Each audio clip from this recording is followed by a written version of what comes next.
Bom dia, boa tarde ou boa noite.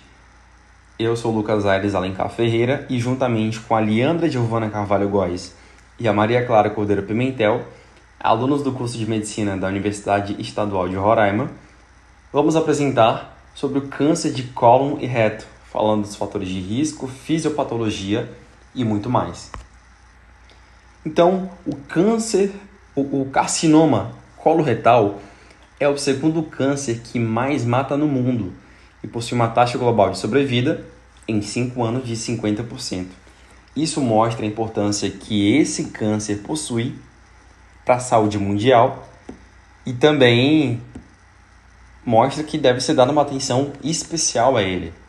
Atualmente, sabe-se que fatores de risco e geográficos eles estão envolvidos no aparecimento dessa doença, visto que imigrantes localizados em regiões industrializadas, com grande quantidade de casos da doença, a exemplo da Escandinávia, Estados Unidos e Europa Ocidental, também possuem maiores índices de acometimento do câncer.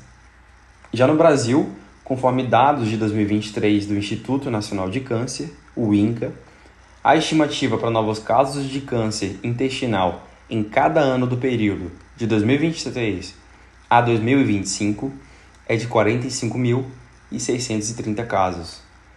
Assim, isso representa um risco estimado de 21,10 casos por 100 mil habitantes, com 20,78 casos a cada 100 mil homens e 21,41 casos a cada 100 mil mulheres. Isso mostra que as mulheres são ligeiramente mais acometidas que os homens. Agora, sobre a etiologia e os fatores de risco. 75% dos casos acometem indivíduos que não possuem fatores de risco bem definidos. Porém, se tem conhecimento que a alimentação ela possui grande influência no surgimento da doença e ela é capaz de tanto promover como inibir a carcinogênese a depender da dieta do indivíduo. Então, enquanto a presença de grande quantidade de gordura animal, bem como o colesterol presente no bolo fecal, possuem relação com maior risco para o desenvolvimento do câncer coloretal, devido interações entre os ácidos biliares e a gordura alimentar, alimentos ricos em fibras, principalmente de frutas e vegetais, então alface, goiaba, manga, abacate, maçã, coco, entre diversos outros, podem proteger contra o aparecimento do câncer de cólon e reto. É importante dizer também que o consumo abusivo de bebidas alcoólicas, o hábito de fumar e a falta de atividades físicas, elas aumentam o risco para o desenvolvimento desse câncer. E aí um dos principais fatores de risco para a aparição dessa doença é a polipose coloretal, que está associada com 60% dos casos de carcinoma coloretal. E caso essa polipose não seja tratada, ela leva à ocorrência de metástase desse câncer, dessa neoplasia, em 24% dos pacientes dentro do período de 20 anos. Então, a polipectomia, que seria a retirada desses pólipos, leva à redução do risco de carcinoma de cólon e reto. Quanto às condições hereditárias, as síndromes hereditárias. Então, indivíduos afetados pela polipose adenomatosa familiar, que leva ao aparecimento de milhares de pólipos, é responsável por 1% das ocorrências de carcinoma coloretal. Pessoas afetadas por essa desordem genética possuem 100% de chance de desenvolver esse câncer por volta dos 55 anos, mas calma, se ele não for tratado, ou seja, se a proctocolectomia não for realizada com antecedência durante a fase adulta. Além disso, o câncer coloretal hereditário não polipóide, outra doença genética, também é responsável por 1% a 5% da incidência do câncer de cólon e reto. E aí, clinicamente, né, esse câncer coloretal hereditário não polipóide é conhecido como síndrome de Lynch, em que existe a síndrome de Lynch 1, que afeta apenas a região coloretal, e a síndrome de Lynch 2, que acomete tanto o cólon e o reto, de maneira associada com outros cânceres, por exemplo, um câncer de cólon e reto com um câncer pancreático, endometrial ou de mama. E atualmente sabe-se que pacientes que possuem doenças inflamatórias intestinais têm 30 vezes mais chance de desenvolver o câncer, o carcinoma coloretal.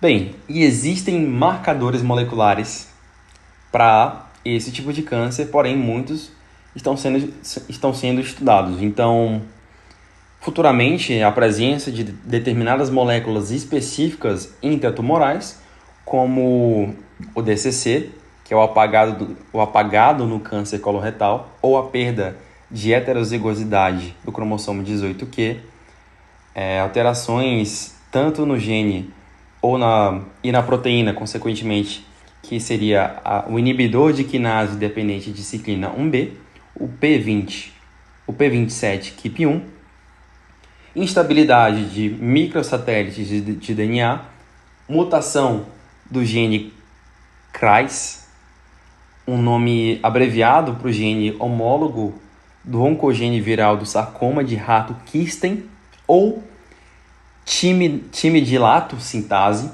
pode estar relacionada ao prognóstico ou à resposta ao tratamento.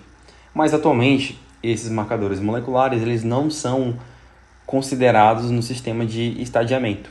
Porém, é recomendado o registro deles, caso estejam disponíveis, especialmente se forem avaliados em um contexto de ensaio clínico. O câncer coloretal ele é o terceiro tipo de câncer mais comum em homens, atrás apenas do câncer de pulmão e do câncer de próstata. E o câncer coloretal ele acomete o intestino grosso, principalmente o cólon e o reto. O cólon ele vai estar localizado entre o seco e o reto, e ele é subdividido em cólon ascendente, cólon transverso, cólon descendente e cólon sigmoide. O intestino grosso ele mede cerca de 1,5 metros e ele é responsável pela absorção de água e resíduos indigeríveis do químio líquido. A maioria dos adenocarcinomas do cólon e do reto eles vão surgir a partir de pólipos adenomatosos. Os adenocarcinomas são tumores malignos e os pólipos adenomatosos são tumores benignos. No entanto, apesar dos pólipos adenomatosos serem considerados tumores benignos, eles possuem um grande potencial de se transformarem em tumores malignos, e é por isso que é muito importante fazer exames de prevenção, como a colonoscopia. O achado histológico que vai determinar que esse pólipo adenomatoso está passando por um processo de carcinogênese é o achado de criptas aberrantes. Essas criptas aberrantes são glândulas tubulares, que são chamadas de criptas de Lieberkühn, que estão levemente alargadas e hipercrômicas. E só vai ser possível analisar isso através de uma análise histológica. E aqui a gente tem uma imagem de um pólipo adenomatoso. A maioria dos tumores do cólon e do reto são carcinomas. E os carcinomas, mais de 90% deles são adenocarcinomas. Vão ter outros tipos histológicos incomuns, como as neoplasias neuroendócrinas, armatomas, tumores mesenquimais e linfomas. Mas a maioria vai ser o adenocarcinoma. E para o surgimento do câncer coloretal, se tem duas principais teorias, que é a sequência adenoma-carcinoma e a via de microsatélites. Na sequência adenoma-carcinoma, a gente tem a transformação de um adenoma para um carcinoma, e ela ocorre devido a uma falha em 2 alelos do gene APC. Esse gene APC é a polipose adenomatosa coli. E quando ocorre uma falha nesse gene APC, esse gene APC ele não vai conseguir produzir uma proteína que degrada a beta-catenina. Por causa disso, a beta-catenina ela vai se acumular E com esse acúmulo, ela vai se translocar para o núcleo celular e ela vai ativar a transcrição de genes responsáveis pela proliferação celular. E esse processo ele vai ser acompanhado de mutações dos genes CRAS e do TP53, que também são fatores que vão regular a proliferação celular. No final, pela estimulação desses fatores, que vão estimular a proliferação celular, vão surgir adenomas com displasias celulares, que são os carcinomas. A outra via é a via de microsatélites. A via de microsatélites ela pode ser causada tanto de maneira esporádica, como também ela pode ser consequência de uma síndrome chamada síndrome de Lynch. Na síndrome de Lynch, a gente tem uma alteração no gene de reparo de DNA chamado MLH1. Mas, de qualquer maneira, se tem uma alteração no gene de reparo de DNA, ele não vai conseguir alterar o DNA, isso vai fazer com que mutações genéticas se acumulem. E essas mutações, elas são alterações em níveis de microsatélites, que são sequências curtas de DNA. E quando essas mutações se acumulam, a gente chama isso de instabilidade microsatélite. Essas mutações elas vão gerar irregularidades nos genes envolvidos na regulação do crescimento celular, como o fator de crescimento beta tipo 2 e a proteína proapoptótica, BAX. E também vai ocorrer mutações no oncogene BRAF e silenciamento de alguns genes devido à hipermetilação da ilha CpG. E no final, o que vai acontecer é o crescimento celular descontrolado e a sobrevivência das células geneticamente anormais.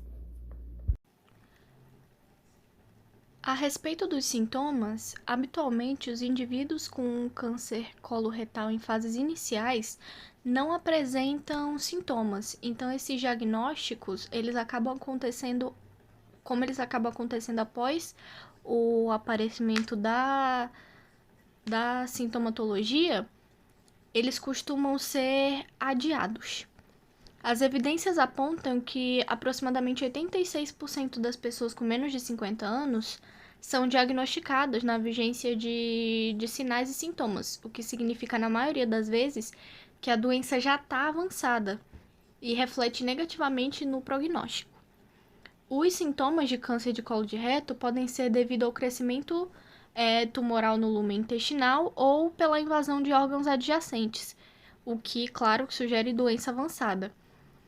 E os quadros clínicos podem ser de indivíduos assintomáticos, que são eventualmente diagnosticados em exames de rotina, também com sinais e sintomas sugestivos, como anemia ferropriva, astenia, mudança de hábito intestinal, como diarreia ou constipação, sangue oculto nas fezes ou hematoquesia e dor abdominal. Também é possível a admissão em emergência com quadro de sangramento gastrointestinal agudo. E também tem a perda ponderal maior que 10% do peso não intencional em curto período, o que sugere síndrome consumptiva. Os sinais e os sintomas também podem diferir de acordo com a topografia da lesão. Se a lesão for no seco ou no cólon ascendente, é a anemia ferropriva por sangramento insidioso e oculto, e esses tumores apresentam uma perda maior de sangue em comparação a outros locais do cólon, e melena pode ocorrer também. Quando é no cólon descendente e no reto, a mudança no hábito intestinal, geralmente constipação, e fezes líquidas e maior diâmetro no lúmen. E a hematoquesia também, que sobretudo indica câncer de reto sigmoide. Em resumo, a combinação entre mudança do hábito intestinal, dor abdominal, sangramento retal e obstrução intestinal costuma ser frequente nos casos de tumores do cólon distal. Já em casos de tumores no cólon proximal, essas lesões causam ulceração e perda sanguínea crônica, que também pode se manifestar clinicamente como palpitação, angina pectori ou anemia ferropriva. Náuseas, vômitos e dor abdominal também sugerem o quadro obstrutivo, cuja apresentação é mais observada em lesões estenosantes, anulares e concêntricas do lado esquerdo, devido ao seu menor calibre, e sugere uma doença localmente avançada. Sintomas menos comuns também podem ocorrer, como a febre de origem indeterminada, a febre obscura, né? Abscessos intraabdominais devido à lesão perfurada e sepse por Streptococcus bovis e por Clostridium septicum. Eventualmente, os indivíduos também podem apresentar sinais e sintomas sugestivos de metástase, como dor no quadrante superior direito, que é associado à plenitude prandial, saciedade precoce e distensão abdominal, e podem sugerir metástase hepática. A presença de ascite, que leva ao aumento do volume abdominal, com distensão e dor, também pode ser sugestiva de metástase peritoneal. E linfoadenomegalias inguinais, periumbilicais ou supraclaviculares sugerem fortemente a metástase linfodonal e a distância. Pulmões, ossos e o sistema nervoso central são outros sítios de metástase do câncer do colo de reto, podendo levar a sintomas específicos como derrame pleural, paraneoplástico, dores ósseas e fraturas patológicas.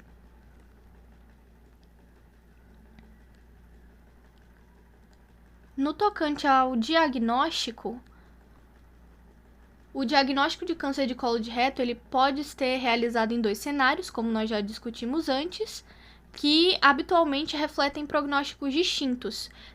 Tem, claro, o indivíduo assintomático, com achados em exames de rotina, e o indivíduo que já tem a presença de sinais ou sintomas, o que normalmente indica a doença avançada. A anamnese pode revelar sinais consumptivos, além de auxiliar na identificação do sítio da lesão. Pode evidenciar também fatores de risco, como doenças inflamatórias intestinais e histórico familiar de adenomas ou câncer coloretal. O exame físico tem que ser minucioso, especialmente a avaliação de mucosas, de linfonodos e de abdômen. O toque retal tem que ser realizado em todo paciente com suspeita de câncer coloretal e o toque vaginal também deve ser feito quando há lesões retais. Devem ser solicitados exames que estudem a mucosa do cólon na suspeita de câncer de colo de reto. Tem a colonoscopia, que é um exame preciso e sensível, que possibilita também, além de analisar a mucosa de todo o intestino grosso, a realização da polipectomia e da biópsia das lesões e também ajuda a detectar neoplasias sincrônicas de 3 a 5% dos indivíduos. Habitualmente é o exame de escolha inicial. Os fragmentos retirados devem ser enviados para a anatomia patológica a fim de elucidar a natureza da lesão, assim como seu tipo histológico. Em 11 a 12% dos pacientes sintomáticos, o colonoscópio não consegue alcançar a lesão e progredir para visualizar a micose proximal ao tumor. Aí, que é a questão de obstrução parcial ou completa e é uma causa comum. Nesse cenário, uma nova colonoscopia deve ser realizada, em 3 a 6 meses após o tratamento cirúrgico.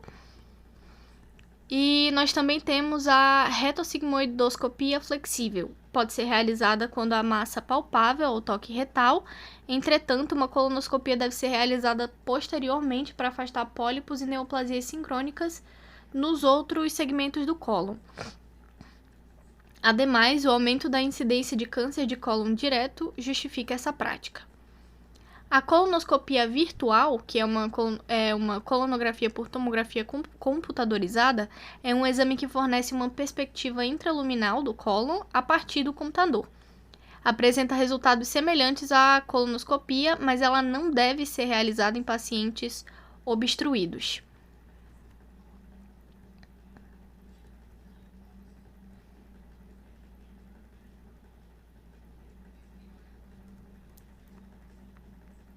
No tocante ao tratamento, o tratamento cirúrgico é a única modalidade curativa para o câncer de colo de reto e o uso da quimioterapia e da radioterapia pode ser adjuvante quando necessário e apresenta um papel imprescindível para o sucesso terapêutico.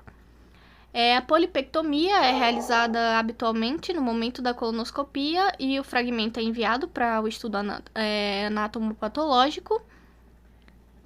E para tratar o câncer de colo, nós temos o tumor primário, a cirurgia, a ressecção ampla do segmento acometido, associada à retirada de no mínimo 12 linfonodos, e deve-se remover o tumor após a ligadura vascular em sua origem.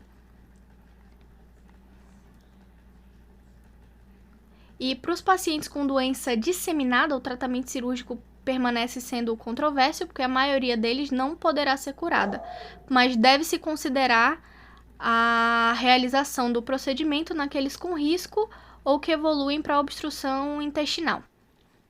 E os pacientes sem a possibilidade de cura devem iniciar o tratamento paliativo com quimioterapia sistêmica.